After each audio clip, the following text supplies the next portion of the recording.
కూటమి ప్రభుత్వం చేస్తున్న పనులు ఏవైతే ఉన్నాయో ఇక్కడ విశాఖ ఉక్కుకు సంబంధించినటువంటి ఇష్యూ కావచ్చు, ఇక్కడ స్మార్ట్ మీటర్ల ఇష్యూ కావచ్చు, దీనిపైన సిపిఐ నాయకులు ఆగ్రహం వ్యక్తం చేస్తున్నటువంటి పరిస్థితి. ఒకసారి మాట్లాడదాం. ఆంధ్రప్రదేశ్ సిపిఐ రాష్ట్ర కార్యదర్శి రామకృష్ణ గారు ఉన్నారు, మాట్లాడే ప్రయత్నం చేద్దాం. సో చెప్పండి, ఎట్లా అసలు ఈ స్మార్ట్ మీటర్ల మీద చాలా రోజుల నుంచి ఒక ఉద్యమంలా ముందుకు వెళ్తున్నటువంటి పరిస్థితి, మరి అనేక దానిపైన ఒకవైపు ఆర్టీసీ సంబంధించి లులు మాల్ కావచ్చు, ఇట్లాంటి మీద బాగా ఫైట్ చేస్తున్నారు. ఏంటి అసలు ఉద్దేశం ఏంటి? ఎందుకు ఇంత స్మార్ట్ మీటర్ల పైన ఆల్రెడీ ప్రభుత్వం కూడా చెప్తుంది ఇది రైతులకు ఇబ్బంది పెట్టే ప్రయత్నం కాదు, ఇది సాధారణ వ్యక్తులకు అందరికి కూడా ఇబ్బంది పెట్టే ప్రయత్నం కాదు, ఇది కేవలం కమర్షియల్ వాళ్ళకి వర్తిస్తుంది అని చెప్పి.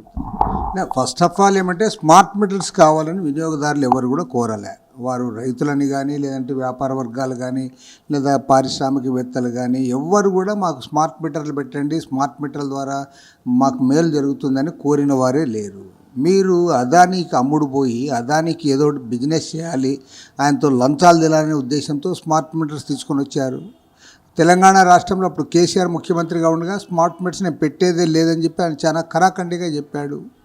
కానీ ఇవాళ మోడీ అదానికి ఉన్నటువంటి సంబంధాలతో ప్రతి దాంట్లో కూడా అదానిని ప్రమోట్ చేయాలనే ఉద్దేశంతో బలవంతంగా మీరు స్మార్ట్ మీటర్స్ పెట్టిస్తూ ఉన్నారు. చాలా రాష్ట్రాలు ఇప్పటికే వ్యతిరేకించాయి.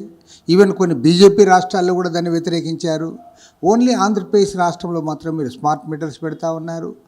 విద్యుత్ వినియోగదారులపైన భారాలు మోపుతా ఉన్నారు. పైగా అదానితో సోలార్ అగ్రిమెంట్ చేసుకొని ఇవాళ 25 ఏళ్ల పాటు ఈ రాష్ట్రంలో ఉన్న ప్రజలపైన అదనంగా 1,10,000 కోట్ల రూపాయలు భారం మోపుతా ఉన్నారు. ఇంత పెద్ద ఎత్తున భారాలు మోపుతా ఉంటే దానికి వ్యతిరేకంగా మీరు ప్రతిపక్షంలో ఉన్నప్పుడు మాట్లాడి స్మార్ట్ మీటర్లు పగలగొడతామని చెప్పి ఈరోజు మీరు అధికారంలోకి వచ్చిన తర్వాత మీరు అదే విధానాలు అమలు చేస్తూ ఉన్నారు. జగన్మోహన్ రెడ్డికి చంద్రబాబు నాయుడికి తేడా ఏమని మేము అడుగుతా ఉన్నాం. ఇవాళ మీ దగ్గర సమాధానం లేదు. మీరు ప్రతిపక్షంలో ఉంటే స్మార్ట్ మీటర్లు పగలగొట్టమంటారు, అధికారానికి వస్తే బిగిస్తామంటారు. మీరు ప్రతిపక్షంలో ఉన్నప్పుడు కరెంట్ ఛార్జీలు పెంచమని చెప్పారు, వీలైతే తగ్గిస్తామని చెప్పారు. కానీ ఇవాళ మళ్ళీ మీరు ఛార్జీలు పెంచుతూ ఉన్నారు. అంతేకాకుండా అదానితో అగ్రిమెంట్కి వ్యతిరేకంగా ఆ రోజు మీరు కూడా మాతో పాటు చాలా స్పష్టంగా మాట్లాడారు. హైకోర్టులో కేసు కూడా వేశారు.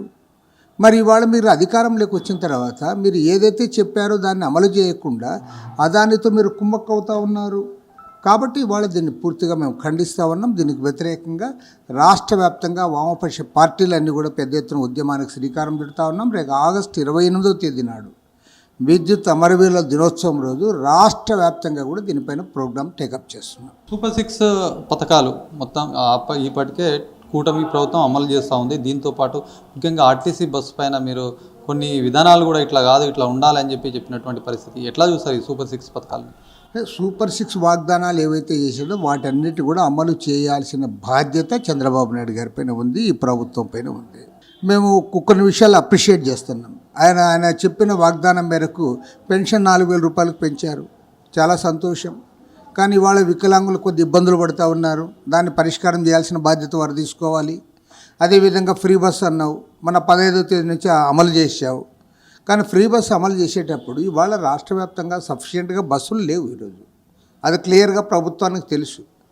కాబట్టి 3,000 బస్సులు ఆర్టీసీ చేత కొనుగోలు చేయించాలి, దానికి అవసరమైన నిధులు కేటాయించాలి.